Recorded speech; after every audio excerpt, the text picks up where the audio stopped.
That is on.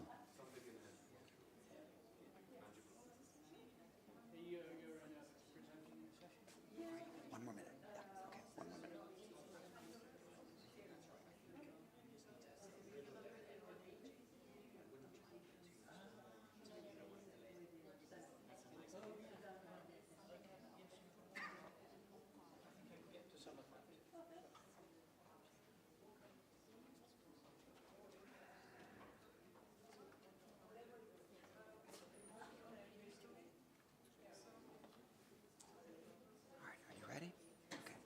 Okay, we're going to go ahead and get started, everyone. So this will be the second keynote for the SAfA 2025 conference. And tonight, I am very proud to present Intisar Soghayroun. And Intisar obtained her PhD in 2001 from the University of Khartoum in Sudan. And she has a very long and very esteemed CV. She's currently the expert at the Institute of Arabic Manuscripts, the Arab League Educational, Cultural, and Scientific Organization in Cairo, Egypt.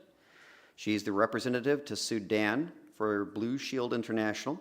She's a professor of archaeology at the Department of Archaeology at the University of Khartoum in Sudan.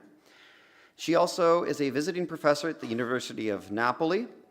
She is a scientific community member for the SNAC CMI, the Sudan Norwegian Academic Committee. She's a research fellow at Bergen University, as well as St. John's College in Cambridge. And she has a very long list of other accolades in terms of her work, primarily on Sudan. So I'm very proud to present Intisar Soghayroun. Thank you.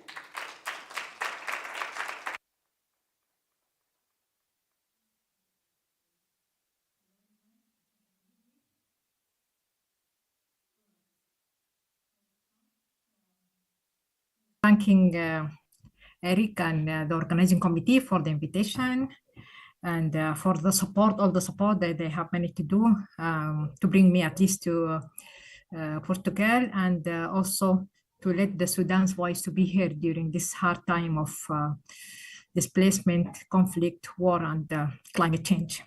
I would like also to thank them for choosing the topic itself, the title itself, the Crossroads through time.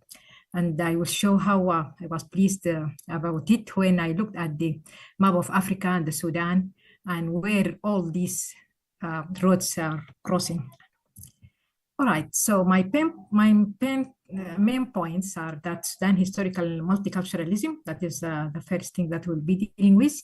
And then we will talk about the contemporary challenges, how climate change, economic hardship, and displacement, all this together exacerbate tensions within Sudan diverse society, and the indigenous knowledge, which is very important as far as our work is concerned. And then we look for inclusive solutions that are not, of course, the policies and the governments and blah, but these are what the people usually would do to overcome such situations. And then we will talk about the global relevance. So we'll start with, when we talk about microcosm of Africa, we just would like to say that it's more than a nation. It is a profound historical, cultural nexus, and which has been meticulously shared by millennia of intricate interactions, and this is very important, among diverse civilizations. And this is how it was a crossroad. So we have the languages, we have the religions, and we have the civilizations that we are having in the Sudan. So Sudan's history, we recognize it as a testament to multicultural flourishing. That is one point. You can see here the languages, here from the Arabic inscription, and here from the Christian period. And you can see the religions, the Sufism, the Muslim, and the Sufism is the aesthetic people. And you can see here the Ram, the Amun and Abadamak, and you can see the handicrafts, as well as some of the mud architecture of the churches. And I meant it to put it here because most of the churches we have been looking at are of granite or of red brick, at least. So when you look at this position strategically, the Sudan, this is of course showing here in the middle, showing the Sudan before the secession of the state of Southern Sudan. So it was positioned at the confluence of sub-Saharan Africa and the fertile Nile Valley, of course, and as unparalleled hub for human migration and robust also trade networks, and of course the rise and the fall of empires. The logo of the conference, if you take it and put it here in this map, then you will see that three of these ribbons were just crossing the Sudan. That shows how far it was. I just would like to show that there is an important strip, which is the Sahel or the Savannah, which is starting from West Africa and up to the Red Sea coast, and Sudan was part of it. And this was one of the major corridors for human migration, for animal migration, and of course for cultural migration. And the first thing is we would like to explore diversity. Just like I put the Africa, for example, the natural map of Africa and the map of the Sudan to show how it was a microcosm of Africa. You can see the Saharan and the sub-Saharan areas. Sorry, back to that one. And sub-Saharan areas, and also the savanna areas to the south. And also here, when you look at the countries here in Africa, you can see here the different states of the country, because it has a very vast area. So the important thing also about the country is that it has the drainage system of the country showed that there were many of these small running courses of water, what we call it wadis. It's not only the Nile Valley, it is not only the Nile and its tributaries, but all these areas are covered with water. And here I just would like to show also to the left the type of aquifers that we are having in the country. Some of them are of course shared with other 4 countries to the north and to the west, but most of the area is covered with these aquifers of the Sudan. Also, I just wanted to show some of the details. For example, the first one here to the right is Western Sudan in Guinea, Zalinja, and all this area. You can see the intricate web of all these water courses filling all this area. And here in the middle, just to show the groundwater movement, which directions that this water movement, and the last one to here is showing the cataracts of the Nile. Again, here I'm just showing a small portion of northern Sudan to the north in the South Cataract region. Is showing also again all this. Sorry. Showing also all these water courses which are joining the main Nile. To the left, you can see also the caravan routes, the trade routes, covering a net that is covering most of the country. Yes, we have the desert, as I said, and we have also, like here, we have the wadis, the big wadis like Wadi Hawa, the Yellow River, which extends from here to Dabba here, and some of its branches are also pouring at different parts up to Old Dongola, and some of them reaching even Al Khandak to the north. And you can see in the middle how deep these water courses has dug its way towards the Nile, and to the left you can see some of the cataracts. To the east, we have the Red Sea coast with all its mountains and all its plains, and the Red Sea itself. This is another addition to the country. And to the far west, we have waterfalls, and we have actually lake on top of one of the highest mountains, Jabal Marra in Western Sudan. You can see this lake on top of the mountain. And here in Kordofan, we have the Nuba Mountains as well, and also the plain areas. Now the diversity also is shown in the animals, different type of animals, and wild animals, domestic and wild animals, and also the diets of the people, the sorghum and the wheat and other plantations, and also the crop, the cash crops and of the country. There is plenty different types of it, but the most important, you know about the Carcade, Hibiscus, and of course the cotton and the gum Arabic. Here are some of the juices that we produce from all this food, and here are some of the types of the food. And some of you who are here who have been a part of the work in Sudan knows about these types of food that is prepared from it. Beside, of course, the trees, the different type of trees, bushes, and To the left, you can see this is a forest. It is a forest of dates trees, palm trees that produces the dates. And here are the products, different types of the products of these dates. And of course, the forage for animals. And we come, of course, to the important thing, it is the people. Here, you can see the diversity. You can see the people here to the right from Jebel al-Nuba, to the west from Central Sudan. And we have here also from Eastern Sudan, from the Bija, from the Hadandawa. And we have also to the southeast. And one of the things that attracted my attention when I went into Mazin, here it was, yes, this one. You can see the people, different features. These are the people in the area of the Mazin. This is beside the newcomers, like the Rashida to the right, who arrived in the early 20th century. And also we have still more people are coming from far Eastern, Western Africa, bringing with them also their culture and adding more and more to the already existing mosaic of cultures of the Sudan. All of these are Sudanese. All those people in these photos are Sudanese. Now, we move to just very quick survey to the history of the country. Some of you might know about it, but I just would like to add few points from prehistoric times. What do we have? The type of objects that we are having during the Paleolithic and Mesolithic and Neolithic. And here you can see, of course, the female figurines, which is a worldwide phenomena in different parts of the world. We are having it. And also the type of pottery that we started to have, and especially the one on the bottom that is the C group. And also we have the zigzag motifs, which I will come back to it later. If you want to talk about the place, we need to talk about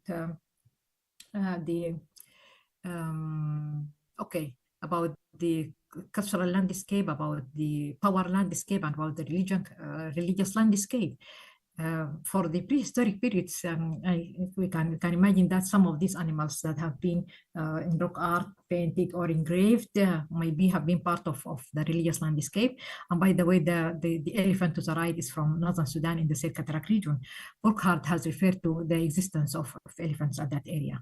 And then we move to Karma. And the Karma culture, one of the earliest distinct cultures in Sudan, which is made near the Said Cataract region.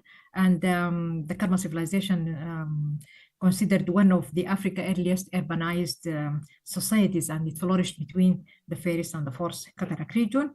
And here we can see some signs of the power of the Fufa. They are built of mud brick.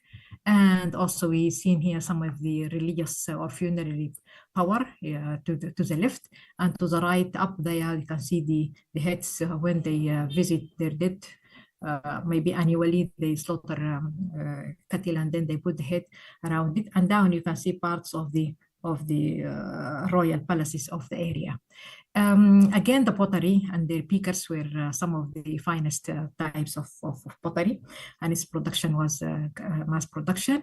And to the left, some of their jewelry. And this is, as I said, a very quick show for the history. We have this cache here down, in which during the first colonial period, the New Kingdom, when they invaded the country here, and then they found these statues of the Koshite kings, and then have been, of course, broken and put into this cache, and have been uncovered by the mission working there. And the people of Karma everywhere, together with big support from the mission, has built this museum, which is now accommodating these statues. And we hope that everything is okay up to this moment in this area, because we lost a lot in Khartoum. Yes, just showing some of the remains of the Egyptian colonization, some of the temples, and the town to the left. Now we move to the Nabatean period, and it's very important to mention that the Kushite, we call it as the second Kushite kingdom, and it emerged in northern Sudan. You can see that the capitals are moving from Karma down to Nabta, and they have their Egyptian gods beside other gods, and of course we have in Amun, and we know that we have have Amun here since the Middle Kingdom in Sudan. And then we know that the Kushites has already, this is a big Amun temple. They have also at the end invaded Egypt and conquered Egypt, and they established the 25th dynasty, the Black Pharaohs of the country. And these are some of evidence of the Kuru, at al-Kuru, some of the remains of their burials. And the pyramids, yes, the pyramids in the Sudan are tombstones. They are not places where the people are buried inside them. So this is just a tombstone saying that there is a king or a queen who was buried nearby. And at Meroe, then the kingdom, we know that shifted the capital shifted to Meroitic period, which is 300 BC up to 350 CE, near modern day Shandi.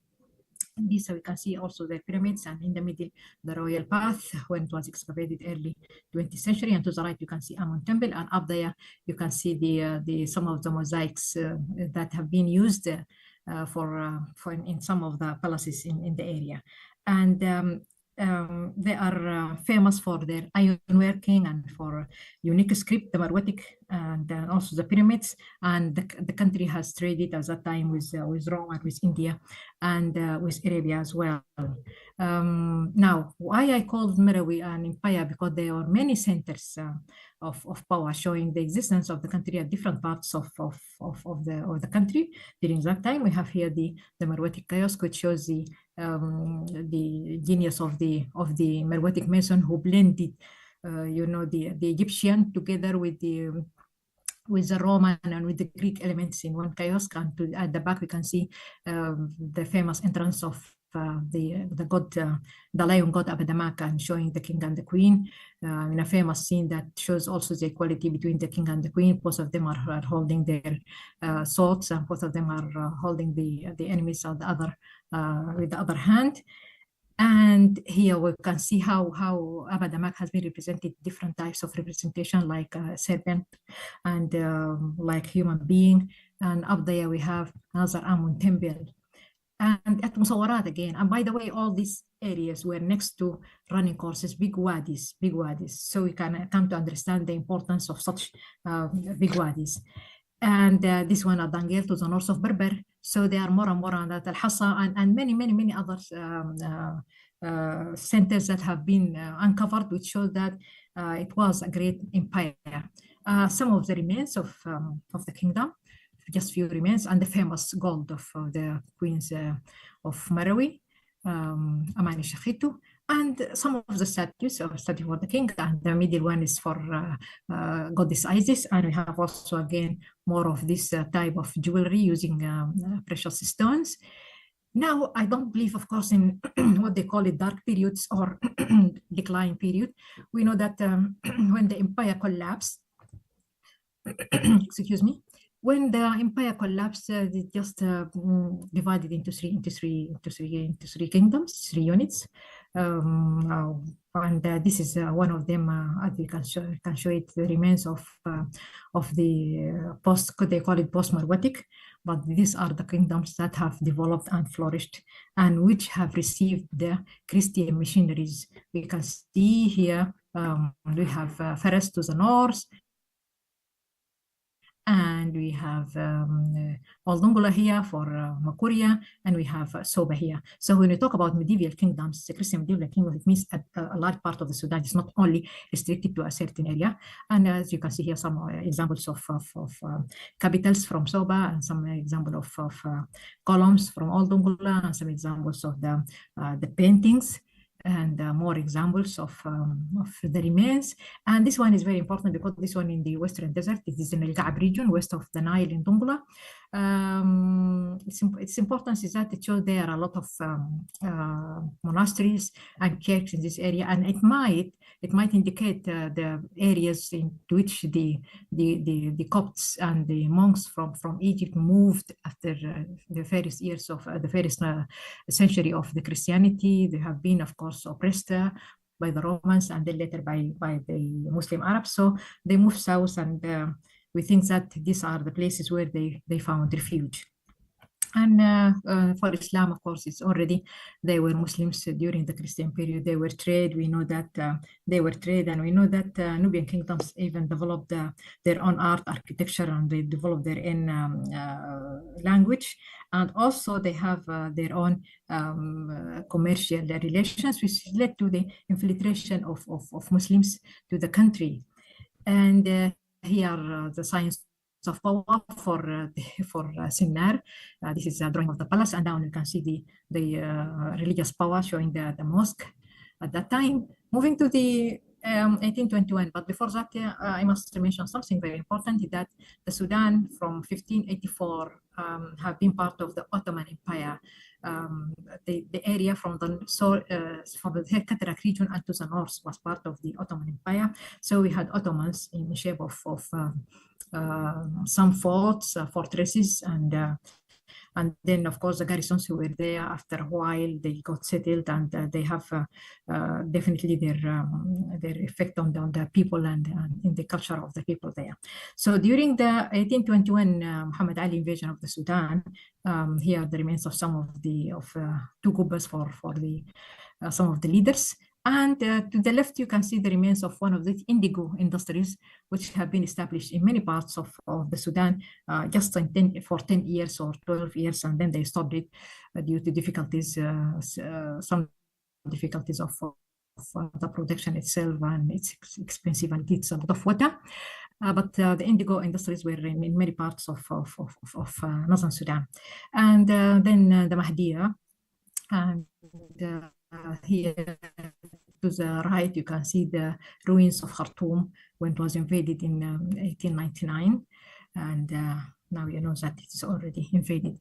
I would like to show you the palace, the Republican Palace at different periods to the left. And then this school is in Omdurman, and it's said that this school has been where the students of Gordon Memorial College have been accommodated for the first year before the buildings at Gordon Memorial College finished. So most of the schools are of the same design. So it's just showing some of the colonial architecture. And here, University of Khartoum during buildings, and after the building of the main part of it. And then the Grand Mosque, which has been built in the early 20th century, and this one, which has been built in the third millennia, showing, of course, the Turkish reflection. So any more information needed, you can go back to Historical Dictionary of the Sudan. This is part of African Historical Dictionaries, is number 53, which has been published already in 1992. It has a lot of information. The important thing about the Sudan is the continuity and change. To the left, you can see that the people believe in the sheikhs, believe in their religious men, even if they are dead, and they're buried there, so they can leave their commodities, their goods, or whatever they have next to their burials. No one would ever dare history. And I was astonished to find it here in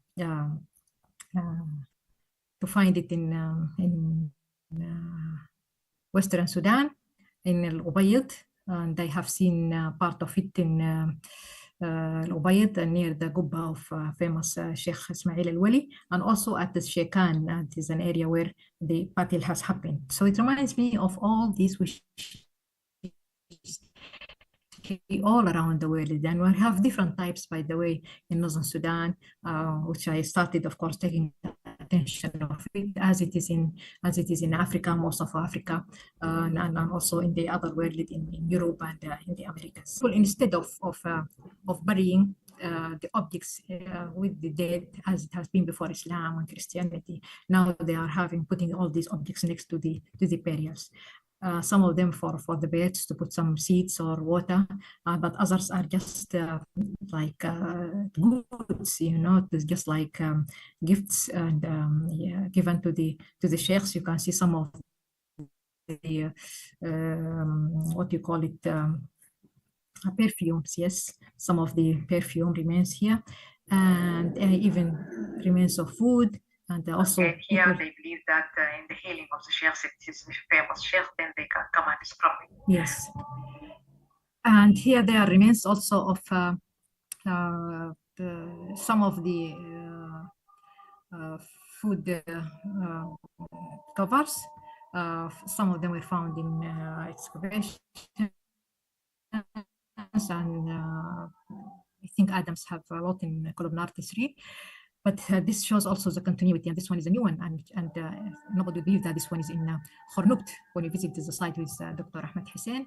Again, the same spindle whorls which have been found in the excavations in Dongola, in Shandi, sorry, in Bedrawiya, and still we found some of them in the also in Northern Sudan at Al Khandak site and other sites, and also the these are for carrying the water, which have been found again. This is an important thing, that the continuity also of the Angreb from Karma and up to present day. But the importance of this stamp is that it shows the prince and the princess, and the princess is gifting the Amun, the baby, to the princess, and in the Angreb, and they're having this mat, and this is a ceremony which continues up to date for the grooms and his bride.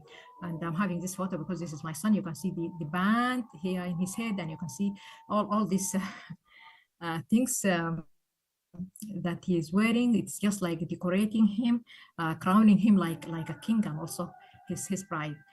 Here, just I would like to show you some of the traditional things, and just would like to show the gourds that have been used. And I would like to see if we have examples of this in other countries here in Africa. Also, the incense perna is something that is continuing up to date. The one which is on top is from the Nabatan period. It goes back to 800 BC. So and which continues up to date. We're still having it. Also, the use of sorghum, as shown in Jabal Gali here, presented by this god to the king here, and also the remains of the water jars and beer jars here in the middle. And of course, the famous role of the queens, which is well known up to present day. And I will show you in the last one of the last slides, continuity of the role of females. Now, the zigzag motif, as I said, this one to the right is from the Funj. So the zigzag motif, we are having it in this dome tombs of a sheikh, and also in the pillars here down of one of the Muslims. So it continues, and here also it continues in some of the houses in Northern Sudan. I just would like to attract your attention to this one here. Yes, we have here zigzag, but this one for me representing the Coptic, one of the shapes for the Coptic cross. And the wavy line, and this is our colleague and student Fatima. She's trying to show how they are decorating the courtyard floor. It just reminds me of the wavy line of early Khartoum. Why I'm showing these ovens, these not ovens, these are found in archaeological sites at Al Khandak, because when the people moved to Khandak during the war, the IDPs, the internally displaced people, they have been in need of such ovens, and so the ovens industry flourished during the war, and also the use of tobacco pipes. And in the morning talk I've listened to, I think I heard the word of the tobacco and the tobacco pipes for Mauritius.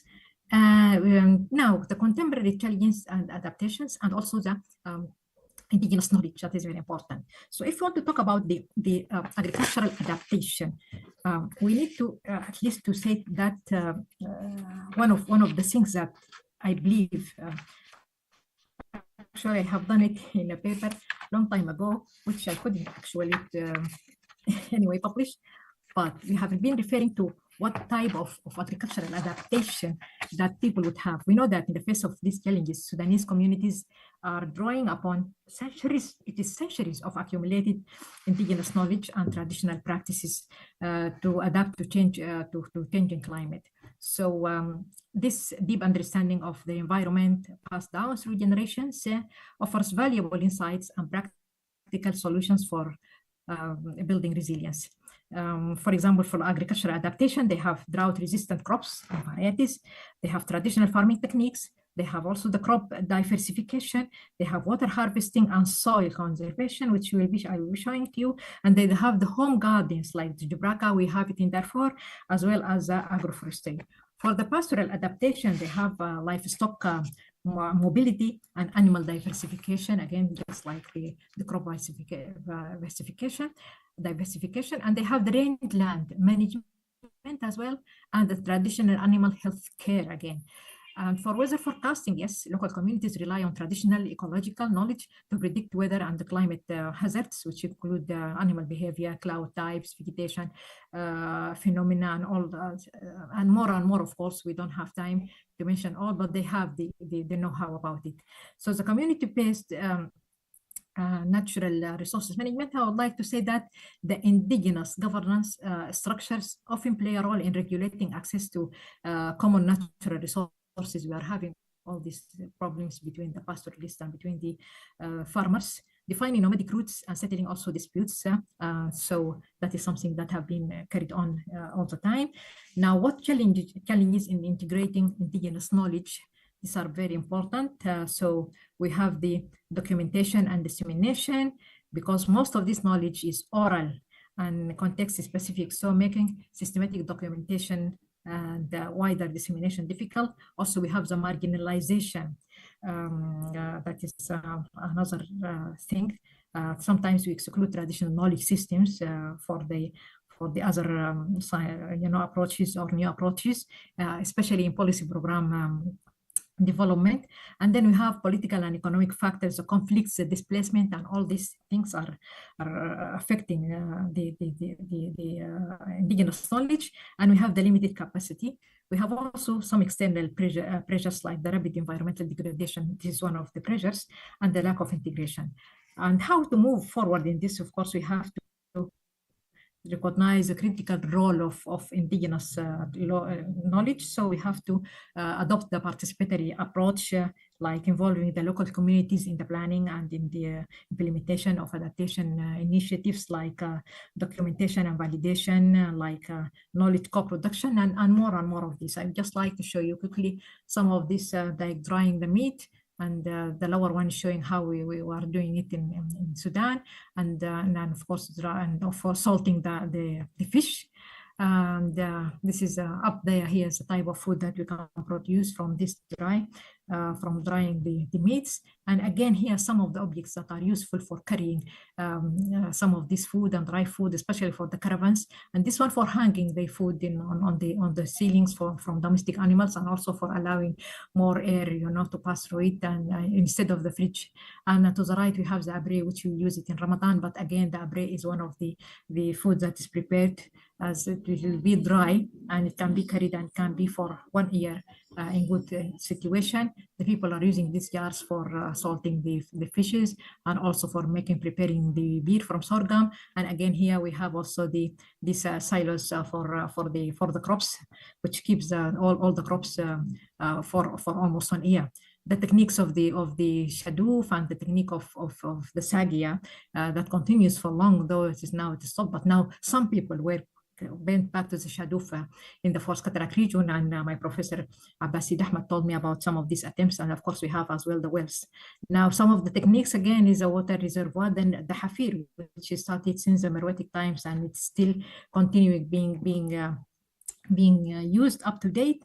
And water harvesting, the Ministry of Irrigation 5 years ago or 10 years ago started this water harvesting, and they started building dams and also digging these hafirs, which keeps the water for a long time. And of course, it receives the water that is coming from the water courses, the wadis that I mentioned before. And this is a famous hafir of Musawarat, which is supposed to be there. Now we have also the dams, like the one to the right. This is from a book written by Terry Quillsby about the Kush and remains of a dam to the right. And here to the left in the Third Cataract region, Professor Yahya has shown us some evidence for some of the walls that have been erected.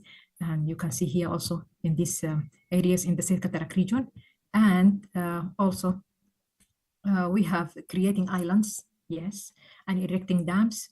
And this is also another story, which I don't think that we do have time to to discuss it, but maybe if we find time after I end my presentation, we can talk a little about the aggregating islands and just growing islands in the Nile, or erecting dams to stop the water in a certain place, or to keep the silts in a certain place. And the baobab tree is well known in Africa. I would like just to attract your attention to the middle one. It shows somebody who is on top there. If you can see him there, who is the one who is now filling the jars for the people, because its trunk is used also for keeping the water. And to the left, it's delicious fruit, gungules, and it is good in vitamin C, actually excellent, much better than even the oranges. And yes, now we'll come to conflict, war, and displacement. Now, the heritage of Sudan, here, this is the Republican Palace, by the way. So then this is the, this is the cathedral at the Republican Palace, which has been turned into a museum. And here the Ali Dinar Palace at Al-Fashir, which was a museum. Again, you can see it was just recently restored, and then it has been damaged this way. So the heritage of Sudan now is facing, facing an incredibly precarious situation. And this is, of course, compounded by the devastating effect of war, displacement, and the escalating impact, of course, of climate change. Destruction of built heritage, traditional Sudanese architecture. The ongoing conflict also is directly destroying historical sites like the buildings I have just shown you. And the displacement has disrupted the maintenance, of course, of this traditional, and of course the continuity of the war itself, leading to the rapid deterioration. And the important thing is the loss of intangible heritage. The displacement breaks down communities, disrupting the transmission of traditional knowledge you are talking about, including handicrafts, including music, including oral history, traditional practices, and the stress, of course, and the trauma of conflict and displacement, of course, will lead to the loss of cultural memory and the abandonment of traditional practices. So when adding to that, there were then more and more people who are looking for gold, the gold hunters. And of course, this is adding more to the destruction of our archaeological sites. Now, moving to what are some solutions that have been done by the people for the displaced people. This is just showing the takia, for example. The takia is the kitchen area in any one of these khalwas or the masjids is where the students were learning Quran. That was 7 centuries ago. So they have the takia, and the takia is the place where they prepare the food. So now the people are using, these are lessons from the past, by the way, are using the same name, takia, to prepare the food for the displaced people during the war. And the nafir, here you can see the ladies are in a nafir. Today we will clean your garden or your place, and then after a few days they will clean another one place. And at the bottom here, the people are helping in the food, what is it? The dates, yes, in collecting the dates. And up there we can see the Jabraka, which I mentioned. It is the house gardens. You can have it inside or outside the garden. So we still have gaps in our knowledge about the country. We know that we have archaeological works going in the north and a little bit to the east in Kassala, and now the projects by Dr. Ahmad, and in Kassala by the University of Napoli and other universities. But the main work are done there. We have gaps in the areas like the Blue Nile here to the south, and we have, of course, here some gaps. Now we have some projects from the University of Khartoum and from NCAM, National Corporation for Antiquities and Museums in Kordofan, but there is a lot that it needs to be talked. Now we would like to talk a little bit about learning from yesterday, learning from the past. This is one thing, the one which is showing now this lady who became very famous and have been invited to many international occasions because she was wearing her Sudanese robe and wearing all these rings that have been. In 2018, the people were shouting that our grandfather Istirhaq and our grandmother is Kandaka. So the Kandasi has been used as the symbol for this evolution. And now I would like just to add few lessons before reaching the global relevance, which is the end of my presentation. That the lessons and the nation's long-standing, I would just like to say, I have created, by the way, this one. I have asked the Gemini to create this one for the global relevance. But anyway, if we go back to the learning from the past, the nation's long-standing experience with multiculturalism, adaptation and integration, all this, of course, offer invaluable lessons. So understanding how past societies, now we know now we are having war, but how past societies absorb new influences, how they manage internal diversities and adapted to external pressures, and provided, this is of course provide a powerful framework for developing solutions that are rooted in Sudanese realities. That is one thing. Now, Sudan's evolving identity stands as a testament also to the profound cultural adaptability, a living blueprint for heritage preservation and cross-cultural unity in an era of unprecedented global transformation. We are seeing it all around the world. The very diversity that is now challenged is, in fact, its greatest asset. And by leveraging its rich tapestry of traditions, languages, which I mentioned in the beginning, and historical experiences, Sudan has the potential to forge a path forward that not only addresses its immediate crisis, but also sets an example for harmonious coexistence. That is some of the lessons. Now for global relevance. Sudan's experience offers lessons for other multicultural societies facing similar challenges, and its history of cultural convergences can also inspire inclusive policies worldwide, while its struggles with climate change and displacement highlight, of course, the need for global cooperation. So by addressing these issues locally, Sudan can contribute to broader discussions on sustainable development and human rights in a multicultural world. Ultimately, this analysis can highlight Sudan's immense significance as a momentous case study for understanding long-term multicultural dynamics. Its journey contributes meaningfully to broader global discussions on identity formation, on societal resilience. That's very important. In the face of adversity, they have been there and they have been facing the adversities and enduring relevance of multicultural landscape in shaping the human history. At the world, all the world navigates its own complex challenges. Now, Sudan historical narrative and its contemporary struggles that we are having today offer a compelling reminder that understanding and embracing diverse heritage is not merely an academic exercise. It is not merely an academic exercise, but a vital pathway towards building a more resilient, inclusive, and interconnected global future. It is precisely by examining Sudan's historical role as a vibrant crossroads that we can begin to explore how its diverse heritage can inform resilient and inclusive strategies to address these contemporary challenges. Now, finally, I'm always using this to show the diversity and to show the colorfulness and to show, yes, this colorful mosaics of the country and its products. And there is just one sentence that I would like to add, that the interconnectedness, diversity in my country is a heritage. Now, its interconnectedness makes it fragile if one part is lost. Thank you so much for listening.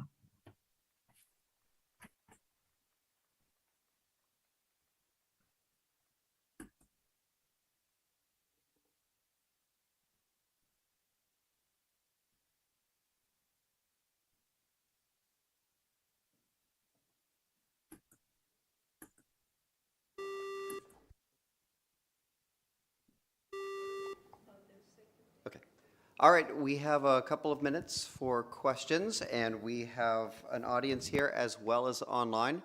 So for the online participants, please use the Zoom to raise your hand, and then we will see you, and you can ask your question. And then we'll also, if anyone here has questions in the audience. Philip, let me. Yeah, she mentioned a book published in 1992 while she was talking about the history of Sudan. Yeah, there was a book mentioned, and I saw the date 1992. Is it her book, or is it a book just available by another author? And I just would like to hear. Yeah, what's the question?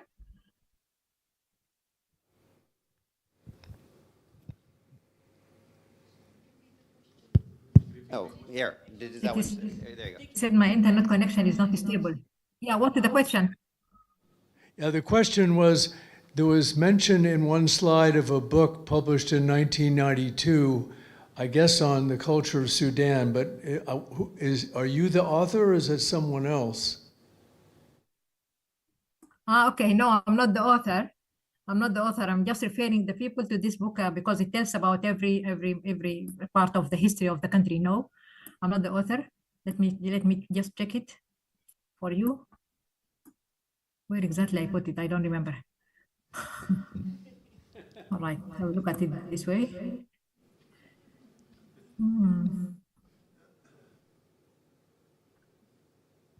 I think after I finish talking about the. Okay, no problem. Are there any other questions here in the audience? How about online? Yes, I got it. Oh, Sorry, I got it. Yes, it is author Voljon Aubert and Lobin and Richard Lobin. Yeah. thank you. Okay. Are there any? It is historical dictionary of Sudan. There were many volumes of it. Okay. Are there any questions online? No? Okay. Are there? Yes. No, I think it was a very interesting presentation, and I thank you. I would like to say it was a very interesting presentation, and thank you very much. Oh, thank you. Thank you. That is very encouraging. Thank you. I'm just glad that the voice of Sudan is heard during this hard time. Thank you. Okay. All right. Oh, Sada, do you have a question?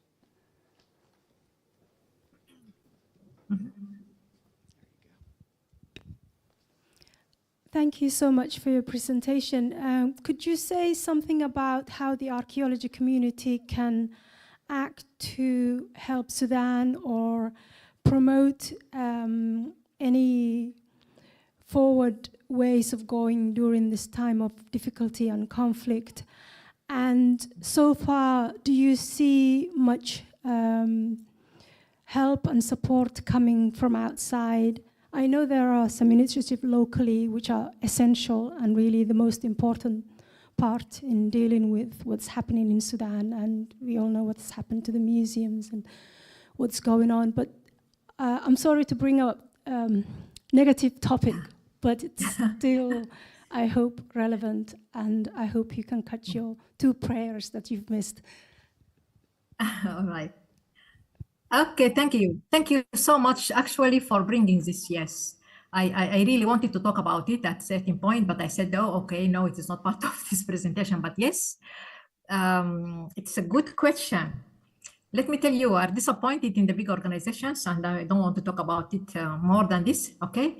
But what I have suggested when I was in Napoli, when I gave a talk about the